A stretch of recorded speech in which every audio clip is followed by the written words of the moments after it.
My name is Wanda. Rebecca, my sister, sent the invitation on thick cream paper, gold lettering. Her baby shower at Elmeander, downtown Portland. I arrived on time anyway. Rain on my heels, a gift in my hands. A careful dress I bought just to belong. Inside, crystal chandeliers threw light over perfect smiles. Name cards sat like little crowns on each plate. I walked the tables once, then twice. 25 settings. Not one, said Wanda. Rebecca slid beside me, sweet-faced. Capacity limits, she whispered. Mom appeared, smiling sharp. Maybe you'd be happier somewhere less formal. Rebecca pointed through the window. Try that dirty pub across the street. Mom laughed. It suits you perfectly. I smiled back. I'll do that. They thought I'd disappear across the street. They were wrong. Before we go on, where are you watching from today? A quiet kitchen, a parked car, or a room you finally control? Echoes of Life is here with you while we turn the next page. Growing up, Rebecca was always the easy one to love. The golden child. The one Mom dressed in ribbons and praise. Rebecca, my sister, married Travis Montgomery after college. His family owns half the commercial real estate here. They live in the West Hills with 2 kids. A white Range Rover. Designer everything. A life built on photo angles and soft lighting. Her showers become society events. Caterers, florists, gift registries with price tags. Mom calls it standards. She says my bookstore is a hobby. A phase I'll outgrow. I learned to nod, then return to work.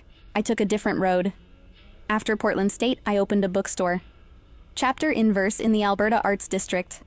Exposed brick, old hardwood, rare books and first editions. The margins were thin, but the work felt honest. I knew customers by name and taste. I knew the smell of paper and dust. I loved it anyway. My apartment sits above the shop. Secondhand furniture. Bookshelves that bow under weight. I call it home. Mom never forgave my choice. She called it a shopkeeper's life. She reminded me about Gregory Ashford, the investment banker who chased me in college. Like love was a merger I refused. Dad understood me.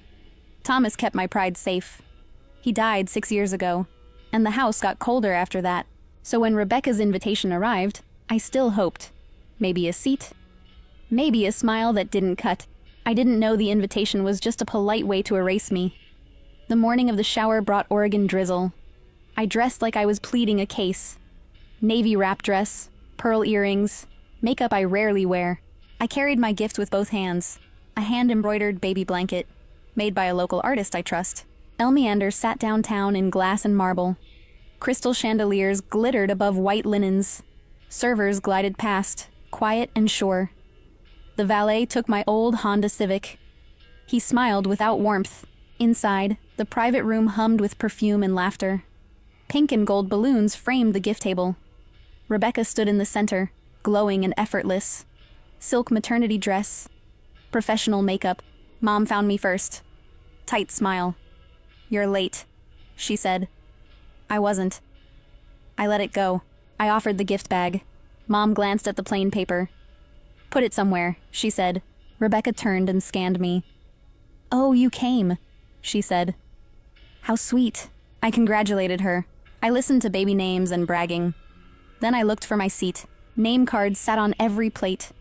Calligraphy curls. I walked the tables once, then twice. 25 settings, 25 names. None of them were mine. Heat crept up my neck. I could feel eyes tracking me. Polite curiosity, like I was entertainment. I checked the head table. Mom beside Rebecca's mother-in-law. No spare chair, no empty spot. My throat tightened. That old shame. Did I miss something? Rebecca appeared at my elbow. Soft voice. Sharp eyes. Is something wrong, Wanda? I can't find my seat, I said. Quiet, careful. She sighed like I was difficult. Oh, she said. Capacity restrictions. We finalized the list weeks ago. You understand. Mom slid closer, sensing a scene. These rooms are limited, she said. Maybe you'd be happier somewhere less formal. Rebecca's eyes brightened. O'Sullivan's pub is across the street, she said. Why don't you try that dirty pub? Mom laughed, quick and cutting. It suits you perfectly. A few women smirked into their glasses. Rebecca waited for tears, for anger, for a show. I felt the instinct to explain, to beg for space, to earn it. Then something in me settled. Clarity. I smiled. Okay, I said. I'll do that. Rebecca blinked, thrown off. Mom's smile faltered.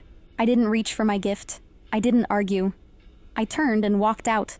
My heels clicked on marble, then on wet pavement.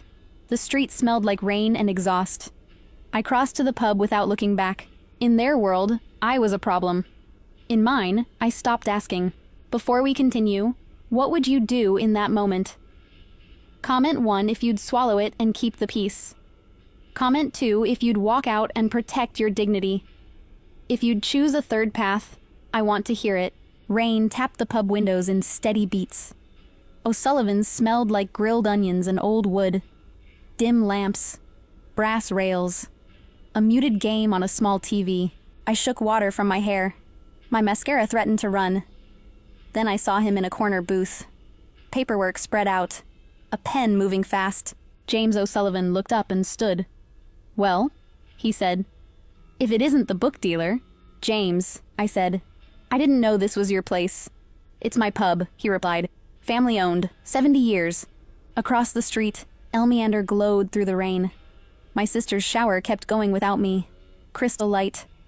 Soft laughter I couldn't hear. James followed my gaze. What happened? He asked. Not curious. Concerned. I kept it plain. No seat, I said. Rebecca sent me here. Mom said it suits me. Dirty pub. His jaw tightened. Dirty, he repeated. They picked the wrong word. You okay? He asked. I'm tired, I said. Tired of being treated like a mistake. I built my shop from nothing. To them, I'm still less. He studied my face. Do you trust me? I should have said no, but I was done begging for space. I nodded once. Okay, I said. I trust you. James pulled out his phone. Calls, quick and quiet. Private room, he said. Full service. Today. He glanced at me. Size 6? I nodded again. Bridget, he said into the phone. Now. Bring something sharp. And waterproof makeup. I swallowed. James, what are you doing? I'm giving you a seat, he said. One they can't ignore. Bridget arrived in 20 minutes. James's younger sister. A Nordstrom buyer who runs charity events on weekends. Garment bag. Shoebox. Hands already moving. She looked me over once. Bathroom, she said. Now. The hallway bathroom was spotless. Bright mirror. Clean towels. She pinned my hair. Fixed my eyes. Swapped my damp dress for midnight blue. Simple. Sharp. Still me. When I stepped out, a paneled door stood open. A private dining room hidden in plain sight. Exposed brick. High beams. Linen and crystal. One empty chair waiting. The windows faced Elmeander perfectly. I saw heads turn across the street. Then a black town car pulled up. Margaret Reynolds stepped out in a beige trench coat. Reynolds Books. The name my mother loved to drop. She walked into O'Sullivan's like she owned the air. Right behind her, a Portland monthly writer raised a camera. The flash popped once. Across the street, silhouettes froze at the glass. Rebecca leaned forward. My mother's hands lifted, confused. James pulled out my chair. I sat down, steady. My chest loosened for the first time all day. Across the street, their joke finally turned into a headline. Across the street, they finally saw what they tried to shrink. I didn't look back at Elmeander. I watched rain slide down the glass. James set a folder beside my plate. No speeches, he said. Just facts. He slid me a pen. For names and numbers. Linen lay crisp under my fingers. Crystal clinked as a server poured water. Quiet as a promise. The room smelled like warm bread. The first guest arrived fast. Margaret Reynolds. Reynolds Books. She shook my hand like it mattered. I want your authentication system, she said. 20 hours a month. Contracted. Your rate. Next came David Chen, chef owner. 3 restaurants. I want a coffee bar near your shop, he said. Your books. My espresso. Revenue split. We'll draft terms. A Portland monthly writer sat nearby, quietly taking notes. Then Patricia Aldridge walked in. A collector with a librarian's eyes. I'm building a private library, she said. I need a curator. 3-year retainer. She named a number that steadied my breathing. My phone buzzed again and again. Rebecca, then Mom. "Who is that? Call me, now." I turned the screen down. James didn't comment. He just refilled my water. Outside, silhouettes packed Elmeander's windows. My family watching the pub like a warning sign. Then the front door banged open. Voices rose in the main room, high and familiar. James stood before I could. He walked out, calm as a lock. He returned a minute later. "They want to see you," he said. "Do you want that?" I breathed in, then out. "No," I said. "Not like this." James nodded and went back out.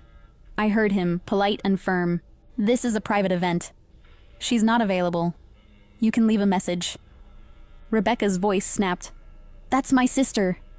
"I have a right," James answered evenly. "Rights are legal. Access is earned.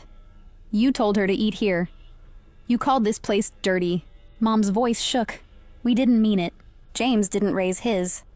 "Then say what you meant." Without an audience, no one in the room stared, no whispers, just quiet respect. I stood and walked to the doorway. Not fast, not angry. Rebecca's eyes found mine. Perfect dress. Rage behind the smile. "You embarrassed me," she said. I kept my voice low. "You left me without a seat," I said. "You laughed. That's what embarrassed you. Not me." Mom tried to step forward. I lifted a hand. "If you want to talk," I said, "call me tomorrow. Private. Honest.